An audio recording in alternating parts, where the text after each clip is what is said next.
Bonjour à tous. Les concessions d'Apple sur son App Store ou encore les restrictions que va imposer Google en matière de traçage publicitaire, c'est en train de bouger profondément dans le domaine de l'app économie. Ce sera le Big Bang dont on va parler à la une de Smart Tech aujourd'hui. Et puis on aura une chronique sur l'intelligence artificielle en écho avec le discours de Gabriel Attal, le nouveau Premier ministre français. Mais d'abord, je vous propose le témoignage d'une femme modèle dans la cybersécurité. C'est tout de suite dans Smart Tech. Mon invitée est une femme modèle dans la cybersécurité, lauréate du Trophée européen de la femme cyber 2023, directrice générale de Yogosha. Yogosha est une plateforme qui permet de détecter des vulnérabilités et puis surtout d'y remédier en faisant appel à une communauté de hackers. Bonjour Fanny Forgeot. Bonjour. Merci beaucoup d'être avec nous. Félicitations pour vos prix récents, puisque vous en avez quand même obtenu 2, oui. C'est à signaler. Alors je voulais... parler un petit peu de votre parcours parce que ça nous permet d'adresser le sujet de la cybersécurité un peu différemment d'ordinaire. Donc vous démarrez, vous, comme chercheur en sociologie dans la vie active, et après le CNRS, vous travaillez pour une entreprise qui est spécialisée dans l'écoute et l'analyse des réseaux sociaux. Quelques années et expériences plus tard, vous entrez dans la cybersécurité. Je trouve que c'est intéressant de nous expliquer quel est ce lien finalement entre la sociologie et la cybersécurité. Merci de me recevoir, je suis ravie. Le lien, il est... Alors déjà, au niveau de l'approche de l'enquête, l'enquête sociologique, l'enquête de terrain, l'enquête statistique, on retrouve ça dans l'univers des nouvelles technologies, la data science. C'est par cette porte-là que je suis rentrée dans ma première start-up. Et puis ensuite, la cybersécurité, c'est aussi un travail d'enquête, d'observation. C'est le premier fil, le premier trait commun entre ces différentes activités. D'enquête sur les moyens, les méthodes d'action des cybercriminels. Alors, d'enquête et on va dire, de fouilles, de recherche pour identifier des failles, des vulnérabilités dans les systèmes informatiques. Ça va être ça, le nerf de la guerre dans notre activité aujourd'hui. Mais comment est-ce que là, la sociologie entre en jeu sur cette enquête ? C'est l'art d'observer, l'art d'analyser, et c'est aussi... finalement, s'appuyer sur la partie sociale de la science sociale et puis on va dire de l'humain. Les hackers sont des êtres humains qui vont aller tenter de fragiliser volontairement des systèmes informatiques, donc des technologies pour identifier des failles, des fragilités, avant que les criminels puissent les exploiter. Et dans ces failles, il y a la faille humaine. Il y a la gouvernance, l'organisation autour du système d'information. Oui, il y a la maladresse, les erreurs des humains qui laissent des mots de passe sur des post-it. Il y a effectivement l'humain. L'humain est au cœur de la cyber. Et ce qu'on appelle le social engineering, donc c'est en fait des pratiques de cybercriminels qui consistent à identifier justement des failles humaines à observer, tout à fait, à observer, obtenir à écouter, des mots de passe, des codes secrets. Ouais, et à analyser d'une certaine façon des informations qui peuvent glaner sur des individus, les recouper pour pouvoir ensuite les exploiter de manière criminelle. Alors, je disais que vous aviez été honorée par 2 prix lors de ces trophées européens de la femme cyber 2023, qui est organisé par le Cercle des femmes de la cybersécurité, le CEF6, oui. Une initiative qui est portée par sa fondatrice présidente Nassira Salvan. Oui. C'est un secteur encore très masculin, trop. Oui, les chiffres parlent pour eux. 14% de femmes seulement. Ouais. Trop masculin, alors parce que, et ça Nassira vous l'expliquera mieux que moi, les femmes ont toute leur place dans la cyber. Les hommes ont tout intérêt à travailler avec des femmes. Les équipes mixtes sont beaucoup plus efficaces dans tous les métiers de la cybersécurité. L'objectif du CEF6, c'est de promouvoir le leadership des femmes dans ce secteur. Donc, c'est les faire venir, sensibiliser le grand public, y compris les jeunes, dès le plus jeune âge, dans les collèges, dans les lycées, les faire venir pour leur expliquer qu'on a besoin d'elles. Aujourd'hui, il y a 15 000, rien qu'en France, 15 000 postes à pourvoir en cybersécurité. Donc, on va les chercher où ils se trouvent. Et donc, le leadership de ces femmes, l'idée, c'est pas inciter les femmes à prendre le pouvoir, c'est à prendre du pouvoir. L'association a 8 ans, je crois, aujourd'hui, 7 ou 8 ans. Et au-delà de ce travail de sensibilisation, elle met en place des programmes de mentorat. Elle intervient au niveau national, mais aussi au niveau local pour toucher le plus de monde possible. Elle publie aussi des ouvrages, un podcast, et elle est à l'origine de ce fameux prix. Et alors, qu'est-ce que ça fait de travailler dans la cybersécurité quand on est une femme? C'est très Parce que valorisant. il y avait votre fille, je crois, qui était là à la remise de prix. Oui, tout à fait. Est-ce que vous arrivez à lui donner envie de s'intéresser à ce secteur? Complètement. Ouais. Et je me suis amusée dans le discours à lui montrer que la cyber, on était très loin des clichés d'un univers qui n'est que masculin et qui est tout sauf glamour, parce que c'était une soirée qui était magnifique, tout le monde était super beau, et il y avait des étoiles partout, c'était génial. Et donc, je me suis adressée à elle pendant le discours en lui disant, tu vois, en fait, c'est pas si ringard que ça. Elle a quel âge? Elle a 16 ans. Et donc, elle a pris une décision déjà? Alors non, elle est à un âge où elle peut se permettre de tout explorer, mais c'est vrai que je pense que ça lui ouvre les chakras, et c'est le but du jeu, c'est aussi pour ça que je suis là aujourd'hui. Bosser dans la cyber quand on est une femme, c'est pas du tout être victime d'une situation inégalitaire, parce que les femmes sont les bienvenues. Et je trouve même que c'est un secteur assez bienveillant. Moi, je me sens, ça fait 5 ans que je suis dans la cyber, Oui. je me sens, quand je fréquente des partenaires, des prospects, des concurrents, etc., je me sens parmi mes pairs. Et je pense qu'il y a une vraie sensibilité à cette cause. J'ai pas rencontré beaucoup d'opposants à cette cause de la diversité et de l'égalité homme-femme. Donc vous nous dites c'est un monde ouvert où les femmes sont les bienvenues. Exactement. Et donc il ne tient qu'à elle, alors pas qu'à elle bien sûr, parce qu'il y a quand même certains Il y a le frein familial, éducatif aussi, où on ne pense pas forcément aux jeunes filles pour les inciter vers ces filières. Ouais. Il n'y a pas beaucoup de filles dans les écoles d'ingénieurs, on le sait. Néanmoins, je pense que les filles, les femmes ont besoin d'entendre que déjà, elles n'ont pas forcément besoin d'être ingénieurs pour venir. On a besoin d'ingénieurs, on a besoin d'experts techniques, mais on peut aussi venir d'autres horizons comme des sciences humaines, comme c'est mon cas. Et c'est un univers donc, qui ouvre ses portes à de nombreux parcours. On peut se reconvertir dans la cyber aussi. Oui. On n'est pas obligé de faire une école spécialisée dans la cyber. Et on gagne bien sa vie. On travaille pour des causes qui sont des causes au service de son pays, au service de la sécurité, au service de la chose publique. C'est très valorisant. Et on travaille aussi avec des profils très inspirants. Je trouve que c'est un métier très valorisant. Enfin, moi, en tout cas, j'en suis extrêmement fière. Vous faites partie de ces profils inspirants. Merci beaucoup d'avoir été avec nous dans Smart Tech. Fanny Forgeot, donc directrice générale de Yogosha. Allez, on part s'intéresser au secteur du mobile, le mobile business, et tout de suite. Et je vous ai promis un sujet Big Bang à la une de Smart Tech aujourd'hui. C'est parti pour Mobile Business, notre grand rendez-vous avec Jérôme Bouteiller. Bonjour Jérôme. Bonjour Nathalie.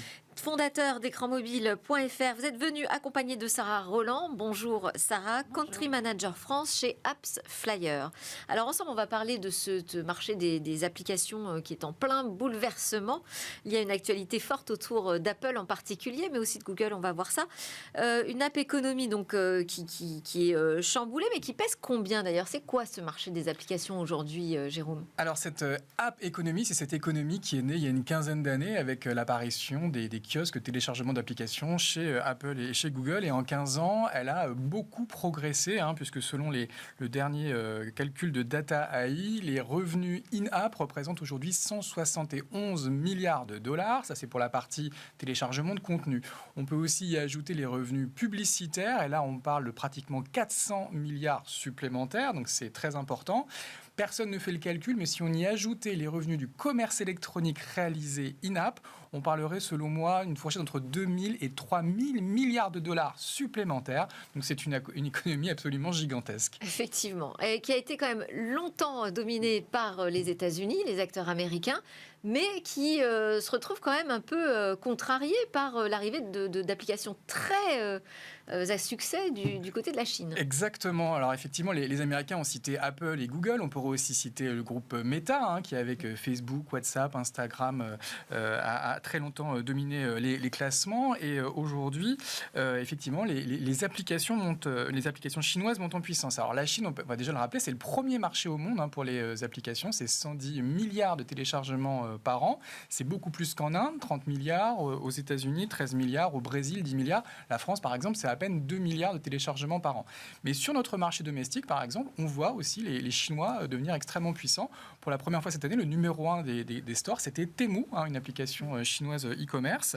Il y avait également TikTok, numéro 3, CapCut, numéro 4, Shein, numéro 5. WhatsApp est resté numéro 2, mais c'est effectivement du jamais vu de voir 4 applications sur les 5 premières places du podium. Et alors des applications qu'on va pouvoir désormais charger sur des stores alternatifs, y compris quand on est sur iPhone. Oui, effectivement, les stores alternatifs, ça existait déjà sur Android. On peut citer Microsoft, Huawei, Samsung, qui avaient lancé ce type de store, mais ce n'était pas possible sur iPhone. Et d'ailleurs, Apple a très longtemps combattu cette pratique qu'on appelle le side loading, mais en raison de la mise en œuvre d'un texte européen, le Digital Market Act, qui devrait rentrer en œuvre le mois prochain, au mois de mars, Apple va avoir l'obligation d'ouvrir les téléchargements sur l'iPhone, et ça va être effectivement une révolution avec des App Store alternatifs iOS. Les téléchargements alternatifs, c'est quand même significatif, toujours selon Data AI, c'est à peu près 20% des téléchargements dans le monde, et c'est la pratique majoritaire sur le dynamique marché chinois. Alors, il y a effectivement ce bouleversement du côté des stores alternatifs sous iOS, mais il y a aussi une actualité du côté de Google qui bouge énormément le marché de la publicité, c'est la Privacy Sandbox. Oui, alors effectivement, la Privacy Sandbox, c'est une grosse dynamique. Alors, sur le marché des applications, Apple avait fait couler beaucoup d'encre il y a quelques années avec ATT, qui obligeait les annonceurs à obtenir un consentement avant de pouvoir réaliser une publicité ciblée. Mais Google prévoit d'aller encore plus loin en supprimant tout simplement l'identifiant publicitaire au sein de cette Privacy Sandbox. Alors, le déploiement a commencé sur le web. C'est tout le débat autour de la fin des cookies tiers, qui était l'identifiant de base sur le web. Mais il va également se décliner au sein des applications Android dans les tout prochains mois. Et ça va être une véritable révolution.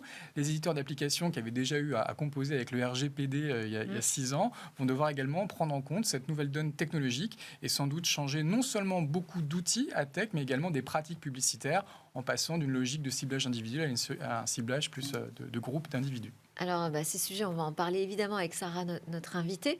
Avant, peut-être un petit focus aussi sur une autre tendance, c'est la télé connectée sur mobile. Oui, effectivement. Enfin, sur mobile. Via des applications. La télé connectée, en tout cas, qui a un parallèle avec le téléphone mobile, puisque encore aujourd'hui, c'est un univers qui est clairement dominé par les opérateurs, avec leur box. Il y a une actualité chez Free récemment, tout comme les opérateurs dominaient l'Internet mobile il y a encore une quinzaine d'années. Mais les télévisions connectées, aujourd'hui, elles sont toutes commercialisées avec un système d'exploitation. On peut citer Google TV, qui est dérivé d'Android, WebOS chez LG, Tizen chez Samsung, TitanOS chez Philips. Effectivement, les télés connectées vont commencer à ressembler à des super smartphones et beaucoup d'éditeurs d'applications sont en train de décliner leurs applications sur le téléviseur et ça va devenir un peu la nouvelle frontière. Pour vous donner juste des chiffres, par exemple pour YouTube, aux États-Unis, sur les 240 millions d'utilisateurs de YouTube, il y en a déjà 130 millions qui regardent YouTube sur une application sur leur télévision connectée. Et en France, on estime qu'à peu près un quart de l'audience de YouTube se fait déjà sur ces télés connectées. Donc la CTV, ça fera probablement partie des grosses tendances des prochains mois en France. Très intéressant à suivre, effectivement. Alors, on va revenir sur ces tendances. Donc, je le disais avec notre invitée Sarah Roland, country manager d'AppFlyer. C'est une société dont le métier, c'est de mesurer les téléchargements des applications. C'est bien ça ? Oui, alors c'est bien ça. AppFlyer, c'est un MMP, ce qu'on appelle un MMP dans notre jargon. C'est un Mobile Measurement Partner, donc un partenaire de mesure mobile qui va accompagner les annonceurs qui ont des applications mobiles à comprendre finalement d'où vient le trafic le plus performant, le trafic de qualité, va pouvoir accompagner cette compréhension aussi bien au niveau de l'installation, c'est-à-dire que quand l'application est téléchargée mais aussi ouverte pour la première fois, et également lorsque l'utilisateur final va finalement procéder à des actions dans l'application. Donc on ne va pas s'arrêter à une analyse uniquement du téléchargement, on va vraiment s'intéresser... Sinon on n'aurait pas besoin de vous, puisque le nombre de téléchargements, on y a accès. Tout à fait. Donc l'idée, c'est vraiment de pouvoir analyser la qualité des campagnes via donc cette analyse-là et de savoir finalement quels canaux, quels leviers sont plus performants. Est-ce que ce sont des canaux propres ? Est-ce que ce sont des canaux payants ? Donc c'est notre mission d'accompagner l'ensemble des annonceurs. Est-ce que ce sideloading dont on a parlé avec Jérôme va changer quelque chose dans votre métier ? Est-ce que ça va compliquer peut-être même la tâche sur la mesure précise ? Alors, le sideloading, c'est un terme qui sort maintenant, qui existe déjà depuis très longtemps sur Android, oui. Puisqu'on a des stores qui coexistent à Google Play, notamment sur les marchés comme les marchés chinois. sur lesquels on accompagne d'ailleurs de très grands annonceurs aujourd'hui chez AppsFlyer. Donc on ne pense pas que ça va honnêtement, j'ai envie de dire, compliquer la tâche. Je pense qu'on est dans un environnement effectivement qui évolue, avec une technologie à laquelle on doit s'adapter. Mais on est là pour ça et c'est vraiment notre cœur de métier. Donc non, je suis pleinement confiante sur la poursuite de notre activité. Est-ce que vous avez des infos? Vous savez déjà qui va lancer des stores alternatifs en Europe?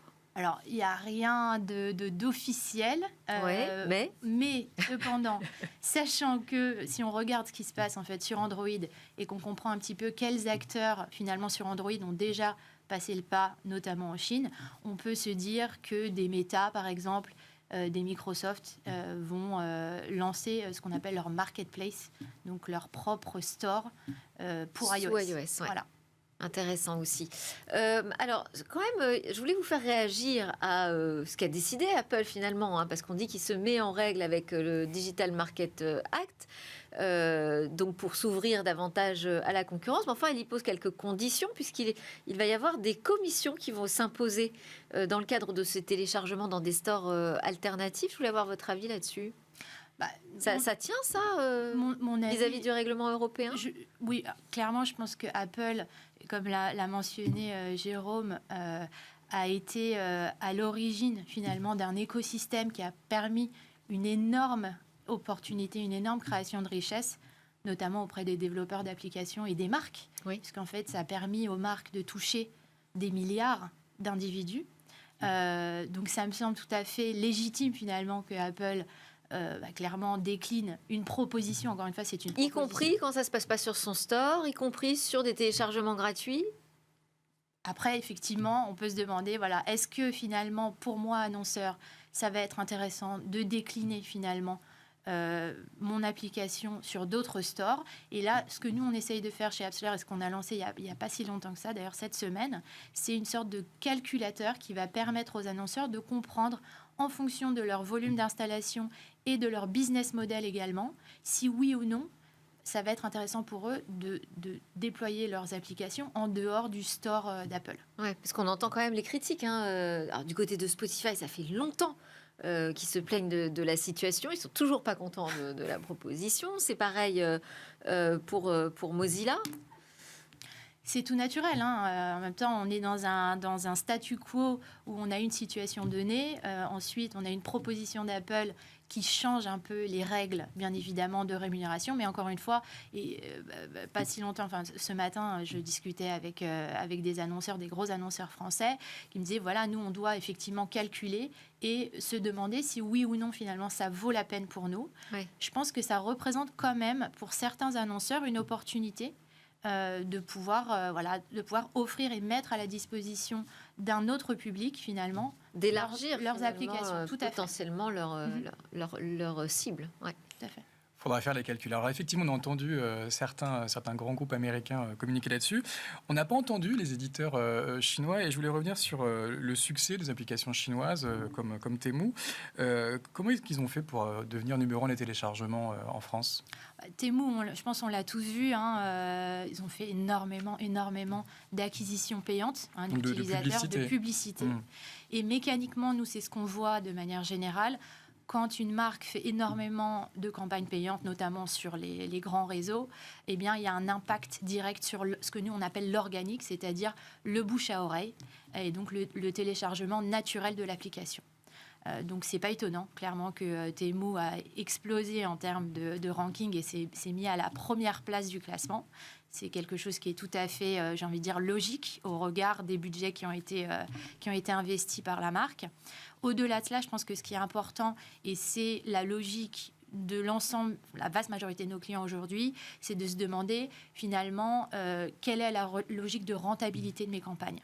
Et donc, on va aller nous accompagner vraiment l'ensemble des marques, pas uniquement sur l'analyse de la source de l'installation de l'application, mais également sur l'utilisation de l'application, le revenu qui est généré via cette application, que ce soit un revenu qui soit issu d'achats ce qu'on appelle in-app, donc à l'intérieur de l'application, ou alors des revenus qui soient issus de la publicité également in-app. Ou du e-commerce, comme dans le cadre de Bien Temu. évidemment. Mais avec ces changements ATT sur iOS et la Privacy Sandbox sur Android, est-ce que l'activité des annonceurs va devenir un petit peu plus compliquée? Est-ce que le reach va être différent? Est-ce que les prix vont être différents? Alors, clairement, on est dans un environnement où on a des challenges, c'est sûr. On a un shift, en fait, d'un targeting qui va être au niveau du device versus, comme vous l'avez très justement dit, au niveau de la cohorte, donc de groupe d'utilisateurs. C'est l'écosystème qui est en perpétuelle évolution. On l'a vu il y a de cela 3 ans avec la sortie de Scan Network sur iOS. Demain, on va être sur Android avec la Privacy Sandbox. Je pense que donc, il n'y aura plus de ciblage individuel, il n'y aura que des ciblages par groupe, par cohorte. Voilà, l'idée, c'est vraiment d'être dans une approche qui est beaucoup plus privacy-centric, excusez-moi l'anglicisme, de pouvoir aller... donc centré sur la confidentialité. Si on essaie tout à fait, okay. Tout à fait. La confidentialité et surtout de se dire, moi en tant qu'annonceur, mon but, c'est d'aller envoyer un message publicitaire qui est en phase avec l'utilisateur final. Donc ce que je veux pouvoir faire, c'est pas forcément savoir qui se trouve derrière l'écran, mais plutôt de savoir quelles sont les affinités que recherche finalement cet utilisateur final. Et donc via notamment... Pas cette, mais ces utilisateurs finaux. Ces utilisateurs finaux, tout à fait. Ouais. Tout à fait. Et l'idée, c'est de pouvoir, de manière technologique, créer ces groupes, créer ces cohortes d'utilisateurs en fonction de leurs affinités, en fonction de leur type de recherche. Une technologie, la Privacy Sandbox, qu'on va retrouver donc aussi bien dans les applications Android que sur le web, est-ce que ça va contribuer à rapprocher ces deux écosystèmes qui étaient technologiquement finalement assez différents depuis 15 ans? Oui, on pense que oui. Et d'ailleurs, nous, on fait déjà le pont entre le web et l'app.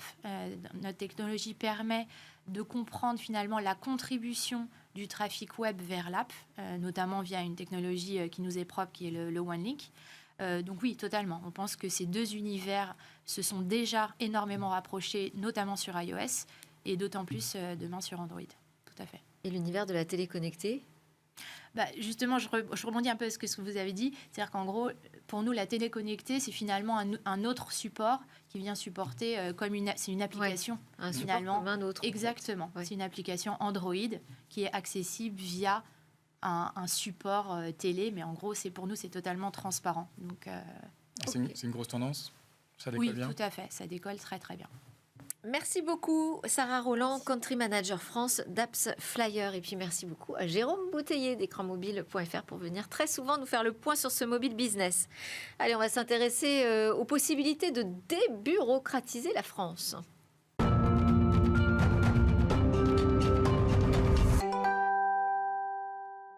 C'est la fin de cette édition, pratiquement déjà. Heureusement, David Lacomblette vient clôturer avec cette réflexion sur l'intelligence artificielle. Peut-elle nous aider à débureaucratiser la France? Et oui, quelle question, dis donc. Imaginez un instant, un pays où, quand vous avez une question à poser, un problème administratif à régler, vous preniez votre smartphone et vous adressiez à un robot conversationnel, un chatbot, et il vous répond. Et il accomplit les actes pour vous. Il vous guide au mieux des méandres administratifs. Il retient vos données. Il pré-remplit vos formulaires. Ce pays, imaginez-le, il existe. Singapour déploie depuis 10 ans un agent conversationnel. D'ailleurs, je devrais dire puisqu'elle s'appelle Ask Jamie. On pourra peut-être y consacrer une autre chronique sur le fait que les assistantes numériques sont aussi des femmes la plupart du temps, en tout cas dans leur appellation.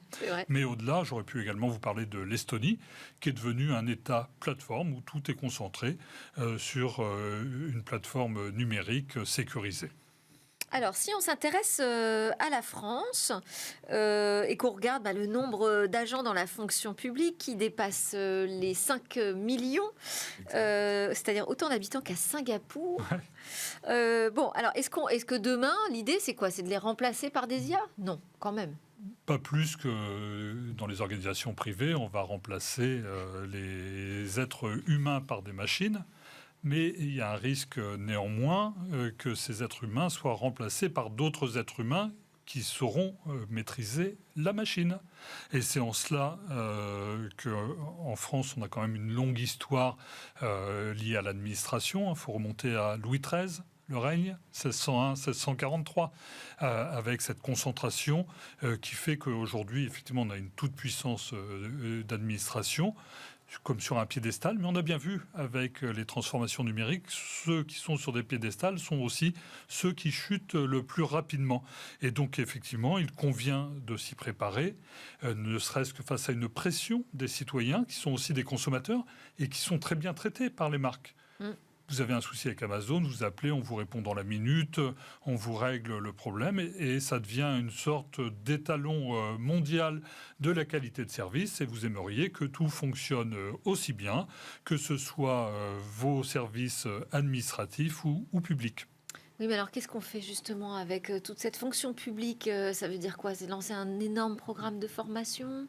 Alors, la formation me semble un préalable, effectivement, pour former tous vos salariés. Certains pays l'ont fait. Regardez ce qui se passe en Suède, en particulier. Effectivement, c'est un plan massif.